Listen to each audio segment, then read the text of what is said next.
Oklahoma. Mr. President, is the Senate minute a quorum call? They are not. Thank you. You know, I often come to the floor of the Senate to be able to talk about one particular item. I want to be able to walk through what we're going to do to be able to solve it. Honestly, today, it's a little different for me. In some ways, I feel like a little bit like Will Rogers' famous statement, the famous Oklahoman. He said, all I really know is I learned from reading the newspapers, which is an alibi for my ignorance. Today, I want to just be able to talk about just random stories that I've read lately that are kind of in the you can't make this stuff up column. It's been frustrating to me. Right now, 7 in 10 Americans feel like America's on the wrong track. 7 in 10. I mean, I don't know why, but they just feel like something's not going right, that things are out of control. And it's been frustrating to me to be able to go through so many news stories lately and to be able to say, if I put this in front of 7 in 10 or maybe 9 of 10 Americans, they would say, why are we doing this as a nation? Now, I understand a lot of the issues we face are complicated. But quite frankly, some of these issues are not complicated. They're common sense. They become political only in this city. But for most of America, it's just not that complicated. And sometimes I just get frustrated with the language and the things that are coming out of not just the administration, but the things that are just happening in our federal government right now that I think you just need to be called out. And to say, let's as a Senate sit down and talk about some of these complicated issues. And instead of just knee-jerk political reactions, let's try to solve some of these hard things. Because we're currently talking about it and things are going sideways instead of things being solved. Over the past 5 days, we've watched the collapse of the Silicon Valley Bank and Signature Bank in New York, a big bank in San Francisco, a much smaller bank in New York. Both of them, we've now had the FDIC step in, and they're going to save every single person in the bank and to be able to make sure they're whole. Now, that's very different than typical. Most Americans know you're insured up to $250,000, but the Biden administration stepped in and said, oh no, everyone's going to be kept 100% whole. The comment that's come out of it has been, well, we're going to make sure no taxpayers have to be able to cover this, though. And then if you listen closely, the very next statement is, it's going to come from an assessment on the banks instead.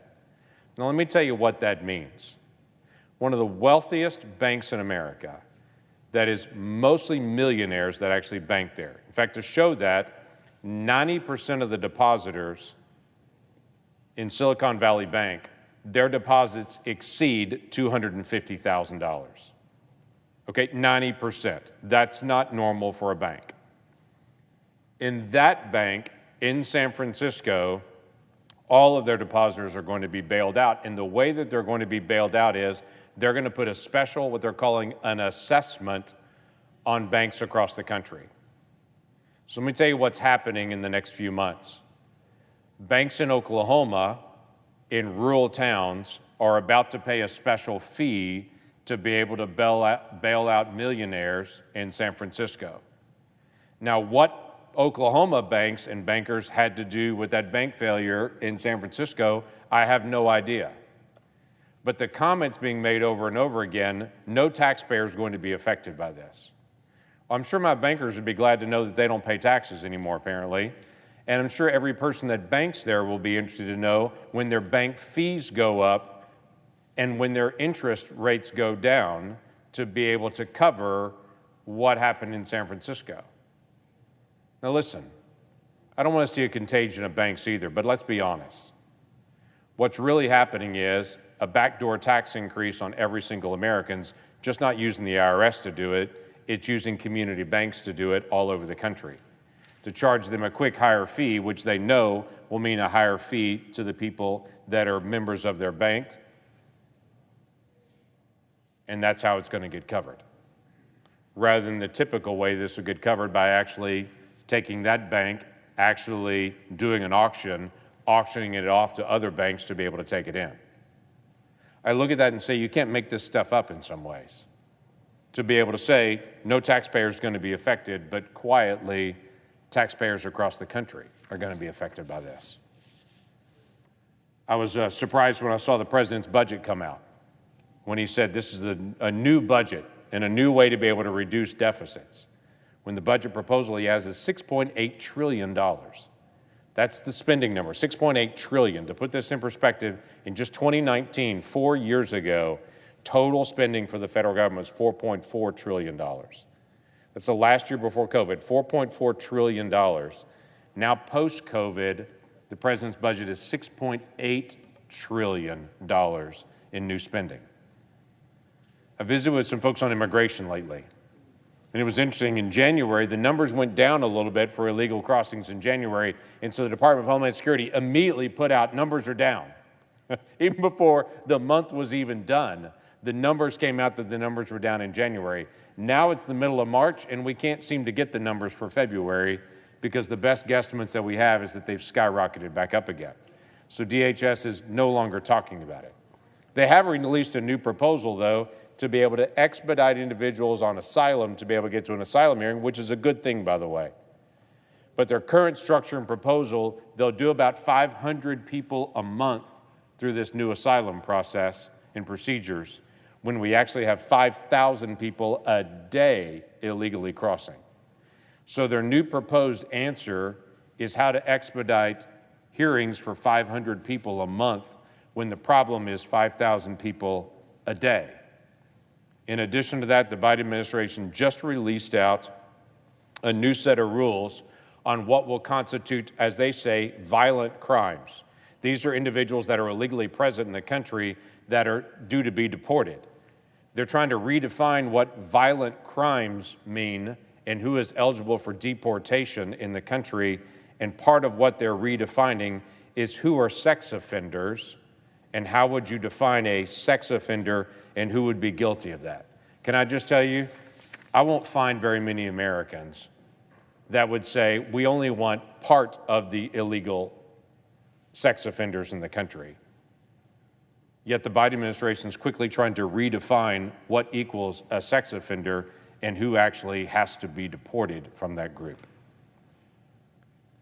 Met with the director of the FBI last week and had a conversation about a memo that the FBI put out just a month ago, saying that there's a threat for terrorism coming from traditional Catholics, and they need to have further investigation.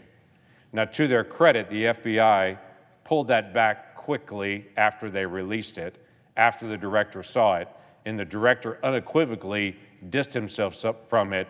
But why did that ever start in the first place? Why was there an office in the FBI that considers traditional Catholics to be a threat to the country? In the federal workforce, it was interesting, just about a month ago, there was a big to-do, and in fact, some here, even in this room, that made a big to-do about the IRS is doing so much better. And the literal statement was made, after we passed the Inflation Reduction Act, the IRS now has a much higher percentage of answered calls. And it was a celebration on the floor here. Well, I have to tell you, that's a good thing to be able to answer more calls because there's been millions of unanswered calls from the IRS. So I went to check the data, because so many people were saying the percentage of calls answered is much higher than what it was last year, thanks to the Inflation Reduction Act. So I went and pulled the data on it to be able to look at it and to see what that was, just to be able to check the facts. Here's the actual facts. Half as many people called the IRS last year as did the year before. In fact, the IRS actually answered 100,000 fewer calls than they did the year before. Just so many millions of people stopped calling them, knowing that they're not going to get an answer at all. The percentage looks better because fewer people were trying, but the actual number of answered calls actually went down. Literally, you can't make this stuff up. We need to stop celebrating better percentage when the real facts are fewer calls were actually answered by the IRS. In the category of you can't make this up, the Office of Personnel Management, who runs the federal hiring process, I just did a letter to them a few days ago because two of their leadership individuals in senior management team are now going to need to be fired because in their previous employment, they had credible accusations of harassment. This is the office that's designed to be able to oversee hiring in the federal government that failed to do background checks on senior management they were hiring. On the category of you can't make this stuff up, in the Inflation Reduction Act again, there was a lot of to-do about drug pricing and saying we're now going to control drug pricing. Well, here's what also has occurred with that. 4 drug manufacturers have now pulled new cancer drugs from the American market just in the last 6 months. 4 new cancer drugs have been pulled because they're saying they can't make it work with the new Inflation Reduction Act law. If I want to stack on top of the Inflation Reduction Act, there was a huge section on green energy within the Inflation Reduction Act, which is really what the act really was a new Green New Deal bill. There's a huge section all about how we're going to do more energy production, more battery production for electric batteries. The future of green energy is going to be in America, and as the president said over and over again, it's going to be made in America. In fact, I sat in on the President's State of the Union address, and this is what the President said during the State of the Union address. The President said, and I quote, "Folks, I know I've been criticized for saying this, but I'm not changing my view. We're going to make sure the supply chain for America begins in America. The supply chain begins in America. So when we do these projects, and again, I get criticized about this, but I make no excuses for it, we're going to buy American. We are going to buy American. Folks, and it's totally consistent with international trade rules. Buy American has been the law since 1933, but for too long, past administrations, Democrat and Republican, have fought to get around it, but not anymore." That's what the President said down the hall at the State of the Union address. What's happened in the last 3 weeks? The President's team has actually worked with Japan to create a false free trade agreement because there's an exception in the Inflation Reduction Act that if you want to do green energy production, you have to do it in North America or you have to be a free trade agreement. We don't have that FTA with Japan, so they're creating a type of FTA with Japan so Japan can sell us batteries. So much for the previous administrations are the ones that tried to work around that. I'd love to say it's isolated, but they just did the same thing with Germany to create a workaround in the Inflation Reduction Act's Made in America Act so that the Made in America Act and Produced in America Act will now also include Japan in their production, will now also include Germany in their production. And may I just say to you, one of the largest new North American battery manufacturers for EV just got moved to Canada, not the United States. So much for past administrations have fought to get around it, but not anymore. This administration is working around the Made in America, Buy American Act right now for green energy. Where do they get their supplies and their critical minerals? It's not from the U.S. It's from China. And the energy environment, while I'm still talking through that as well, the Willow Project's been talked about greatly with Alaska in saying that they're now, ConocoPhillips is going to be able to produce off 3 platforms more oil coming from Alaska. Good, by the way.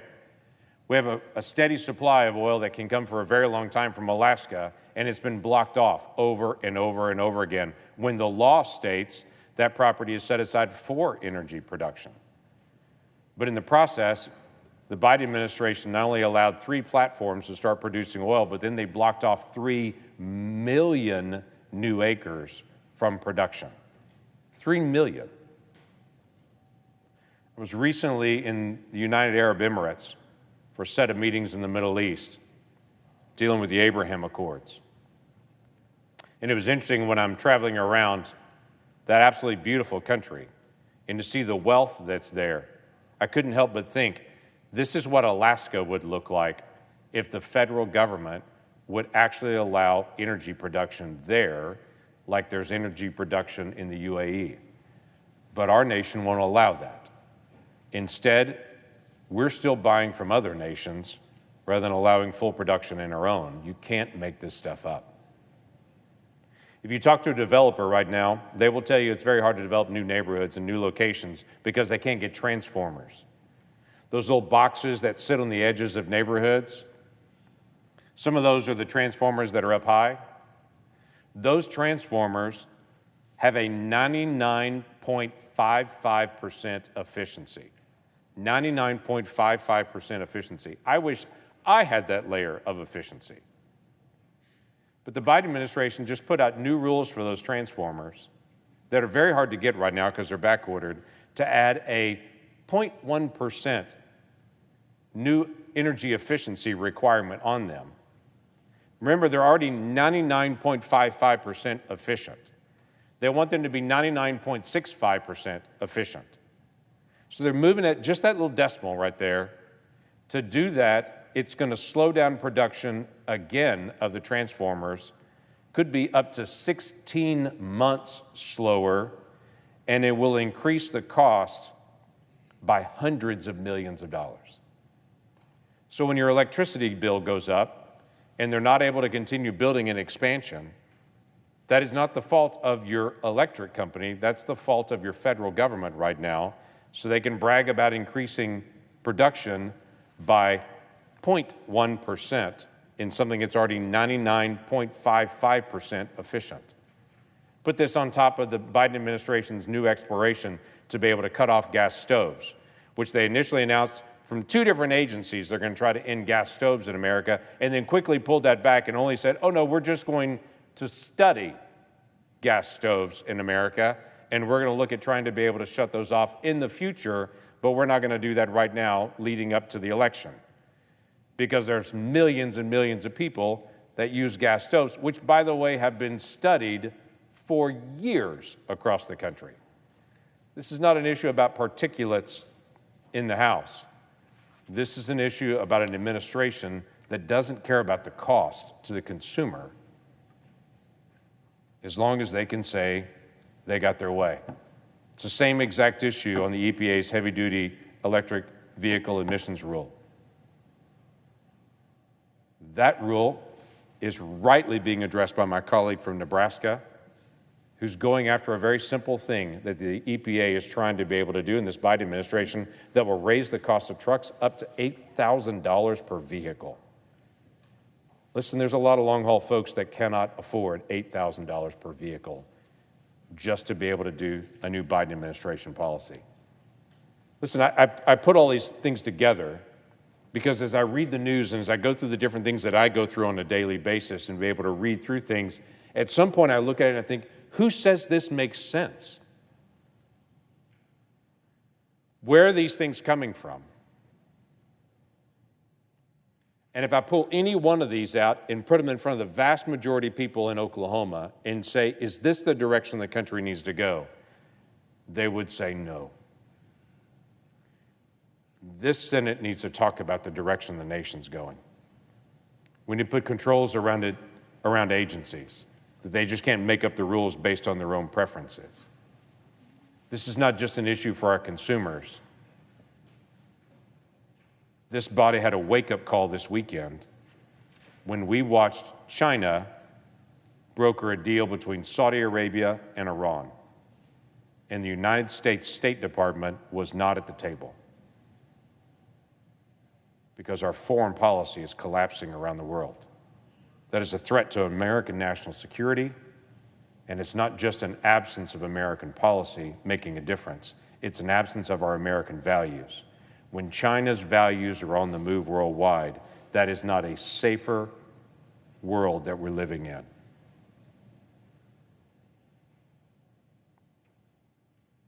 We need to shift the direction this is going, and it needs to be soon.